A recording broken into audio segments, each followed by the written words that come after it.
Surface på 100 sekunder här hos Alltså. Ni börjar ju kunna det här nu lite grann. Och vi har faktiskt glädjen att igen få välkomna den enastående Mikael Broberg från Microsoft Surface for Business-gänget. Ja, hallå igen! Mattias. Härligt att se dig igen. Härligt att vara här. Du, vi funderar lite grann på, jag och Thomas här på Alltså. Om man som företag eller organisation nu tycker att det här låter bra och vi vill köpa Surface. Ja, det är klart man vill. Ja, och hur gör man då? Vad behöver man tänka på?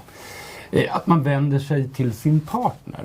För vi jobbar ju med ett distributörsled och ett partnerled. Vi är ju distributörer. Men partnern hjälper ju slutkunden att göra affären.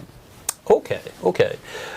Och när man väl har hittat den produkten som man är intresserad av och man kanske vill köpa en mindre kvantitet eller en större kvantitet, vad finns det då att tänka på där? Man har möjlighet att ansöka om så kallade bidpriser som man säger i branschen. Med speciella priser som är kundanpassade för att kunna få lite bättre priser om man köper större volymer.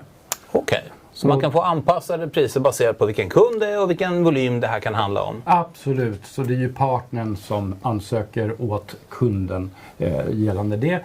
Vi hjälper naturligtvis med och stöttar, och om det är promotions och så vidare kan de få ännu mer bättre priser. Så att där kan vi vara tillgängliga och hjälpa till. Spännande, härligt. Ja.